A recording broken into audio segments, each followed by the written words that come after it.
Pernah kepikiran nggak sih, planet yang kita sebut rumah ini sekarang lagi dalam bahaya besar? Dan ini serius, bukan sekedar headline berita yang bisa kita lewatin gitu aja. Ini adalah krisis yang bakal menentukan masa depan kita dan juga anak cucu kita nanti. Coba deh, kita lihat baik-baik. Ini tuh bukan cuma satu planet di antara miliaran planet lainnya. Ini rumah kita loh. Satu-satunya tempat kita tumbuh, ketawa, belajar, dan punya mimpi. Dan sekarang, rumah kita ini lagi butuh banget bantuan kita. Oke, jadi dalam beberapa menit ke depan kita bakal bahas tuntas. Kita mulai dari melihat betapa rapuhnya keseimbangan alam, terus kita bongkar gimana ulah kita sebagai manusia justru jadi ancaman terbesarnya. Kita bakal lihat dampaknya apa aja, tapi yang paling penting kita juga bakal cari tahu kalau kita inilah pahlawannya. Dan kita akan langsung bahas langkah-langkah nyata yang bisa kita lakukan. Yuk kita mulai. Oke, kita mulai dari dasarnya dulu ya. Dunia kita ini tuh sebenarnya berjalan di atas sebuah harmoni yang indah banget. Tapi di saat yang bersamaan juga rapuh banget. Jadi gini, ekosistem kita itu punya dua pilar utama. Ada yang namanya komponen biotik, ini semua yang hidup ya, kayak tumbuhan, hewan, dan juga kita. Terus ada komponen abiotik, ini benda-benda mati kayak tanah, air, dan udara. Nah keduanya ini harus selaras. Kalau salah satunya aja goyang, seluruh sistem bisa langsung berantakan. Sayangnya nih, keseimbangan yang rapuh tadi sekarang lagi goyah. Dan yang ironis, penyebab utamanya, ya kita sendiri. Coba deh kita lihat, apa aja sih ulah kita yang jadi ancaman terbesar buat planet ini? Coba kita bayangin, hutan yang terus-terusan ditebang, polusi di udara yang kita hirup, dan air yang kita minum, sumber daya alam yang dikeruk abis-abisan, dan sampah yang numpuknya udah nggak karuan. Setiap hal ini, sadar nggak sadar, nambahin beban yang super berat buat bumi. Terus, akibatnya apa dong dari semua ini? Yuk, sekarang kita lihat dampak nyata dari kerusakan lingkungan yang udah terjadi di depan mata kita. Dampak paling besar yang kayaknya sering banget kita dengar itu pemanasan global. Gampangnya, ini artinya suhu rata-rata bumi makin panas. Ngerasa nggak sih cuaca makin hari makin gerah? Nah, ini dia biang keroknya. Atmosfer kita itu makin penuh sama gas polutan yang kerjanya kayak selimut tebal, merangkap panas matahari di dalam. Proses ini sering disebut efek rumah kaca. Cara kerjanya gini, panas matahari masuk ke atmosfer kita. Normalnya, sebagian panas itu bakal mantul lagi keluar angkasa. Tapi, gara-gara ada gas kayak karbon dioksida dan metana, sisa panasnya itu malah kejebak di dalam. Nggak bisa keluar. Hasilnya, ya gitu deh, suhu bumi naik terus pelan-pelan. Nah, ini dia koneksinya. Aktivitas kita yang kelihatannya sepele, kayak nyetir mobil setiap hari, itu kan ngeluarin karbon dioksida.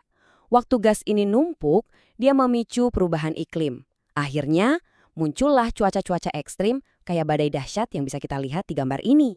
Dan dampaknya nggak berhenti di situ, malah makin serem. Es di kutub mencair bikin permukaan air laut naik, sumber air bersih kita jadi terancam, bisa-bisa jadi krisis.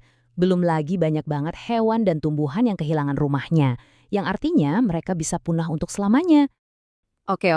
Setelah dengar semua masalah tadi, wajar banget kalau kita jadi ngerasa pesimis. Tapi tunggu dulu, jangan keburu nyerah. Karena disinilah ceritanya berbalik. Kita, yang jadi bagian dari masalah, ternyata juga pegang kunci solusinya. Iya, kamu nggak salah dengar.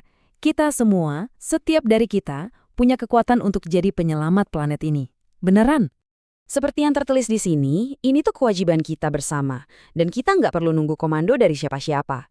Perubahan besar itu selalu dimulai dari langkah-langkah kecil kok, dari lingkungan terdekat kita sendiri. Jadi, apa dong langkah nyata yang bisa kita ambil? Yuk kita bedah beberapa kebiasaan baru yang bisa kita mulai dari sekarang juga.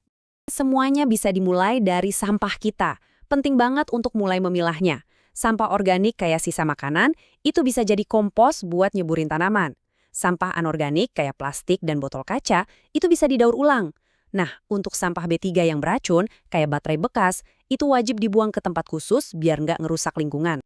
Biar gampang ngingetnya, kita bisa pakai prinsip sakti 4R. Reduce, reuse, recycle, dan replace. Ini panduan yang simpel tapi ampuh banget buat ngelola sampah. Pertama, reduce, alias mengurangi. Intinya, kita cegah sampah itu muncul dari awal. Contoh paling gampang, bawa tas belanja sendiri waktu ke supermarket. Simpel kan? Jadi kita nggak nambah-nambahin sampah kantong plastik lagi. Kedua, reuse, alias menggunakan kembali. Sebelum buang sesuatu, coba deh pikirin dulu, ini kira-kira bisa dijadiin apa lagi ya? Botol plastik bekas misalnya, itu bisa banget disulap jadi pot tanaman yang lucu loh. Ketiga itu recycle atau mendaur ulang. Ini adalah proses mengolah lagi sampah-sampah tadi jadi barang baru yang bermanfaat, jadi nggak cuma berakhir di pembuangan. Dan yang terakhir, replace atau mengganti. Ini soal jadi konsumen yang lebih cerdas. Coba deh mulai ganti produk sekali pakai dengan alternatif yang lebih ramah lingkungan. Misalnya nih, ganti sedotan plastik pakai sedotan stainless steel yang bisa dipakai berkali-kali.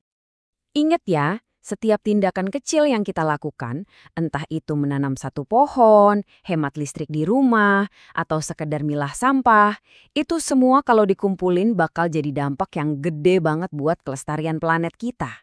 Jadi pertanyaannya sekarang bukan lagi siapa yang bakal nyelamatin bumi, tapi lebih ke langkah pertama apa yang bakal kamu ambil untuk menyelamatkan bumi mulai hari ini. Pilihannya ada di tangan kita semua.